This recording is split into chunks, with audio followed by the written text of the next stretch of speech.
Let's talk about the benefits of using the bridge design pattern. The very first benefit is decoupling. The main goal with this design pattern is to have this decoupling between the abstraction and the implementation. In our case, in the Dome Train clothing example, the abstraction is the clothing views and the implementation is the clothing formatters. If we didn't take this approach, we would have needed to create a shoe compact view, a shoe detailed view, a shoe mini view, and this goes on the more views we have. And the same goes for every other clothing item that we have. What we did is we were able to decouple the idea of the view having a mini, a detailed, and a compact from the implementer, which is how we are formatting the data.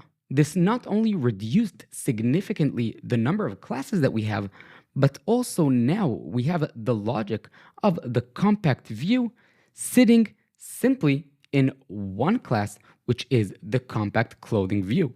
The logic sits here, and if we need to update it, we update it in one place and one place only. If the formatting of the shoe changes, then all we need to do is go to the shoe clothing formatter and update the formatter only. This brings us to the next benefit, which is extensibility. It's very easy to now add a new clothing item and a new clothing formatter. That's all we need to plug everything together. When we need a new view, all we need to do is create a new view, and that's it. Like we said, and this is a bit repetitive, but this improves the scalability. It allows the system to grow in multiple dimensions, adding new formatters, new views, new clothing items. Everything can grow into various dimensions, but without us having to create exponentially more classes for each dimension we grow in. Of course, this is way more maintainable. You simply go to the formatter and update the formatter if needed. You can test the formatter standalone from the other components. Same goes for the view, for the items. Each one of the components is easy to maintain, is easy to update, and this makes, of course, the life of the developer much better. So that's more or less it for the benefits. This encapsulates in it other benefits as well, like testability, debuggability, various other things that are just easier when you have a good design. But like with any design pattern, there are also various drawbacks. Let's cover the drawbacks of following this design pattern. The very first drawback is increased complexity. The more interfaces we have, the more levels of abstraction, the more indirection between the components, the more the complexity grows. It's a fine line between reducing the complexity of a design that doesn't scale well and the increased complexity by having more abstraction between the components. You want to take your specific use case and think whether or not it makes life easier or not.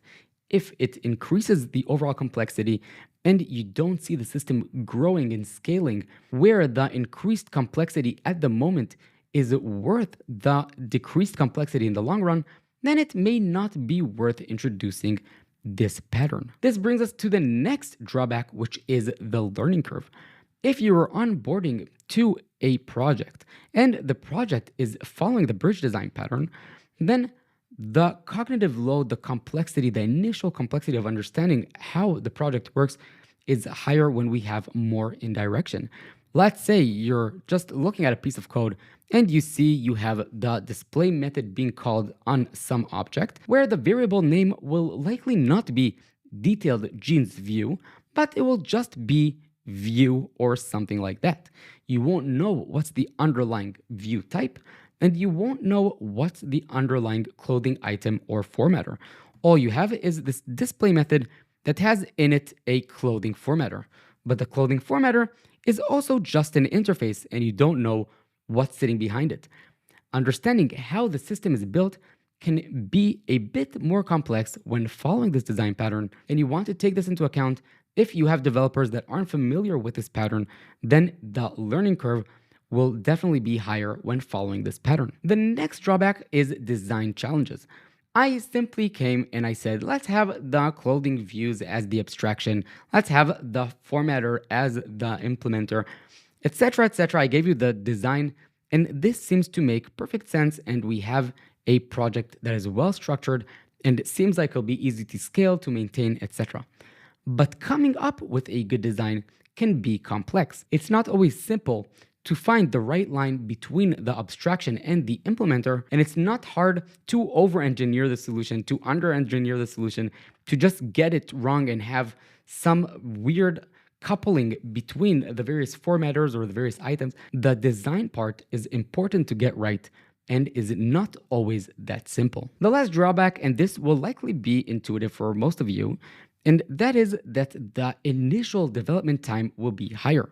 Instead of just taking the shoe and creating the various views for that, let's imagine that we have in the beginning only two clothing items and two types of clothing views or view styles. Then all you need to do is create 4 classes and that's it. And if you want to follow the pattern, then you need to create more classes than you would otherwise. The initial development time is something you want to take into account. I hope your conclusion from this entire subsection is that you want to think about your specific use case. Does applying this design pattern make sense? Will it increase or decrease the complexity now and in the future as the application grows? Is this design pattern, is the solution for the problem appropriate based on the developers working on the project? So if you have new developers coming in all the time, or they're just inexperienced with design patterns and it'll make their onboarding harder, you want to take this into account when thinking whether or not to apply this design pattern. Okay, so I hope all of that makes sense. Now let's move on to the conclusion of the course. So that's a wrap on the Bridge Design Pattern course.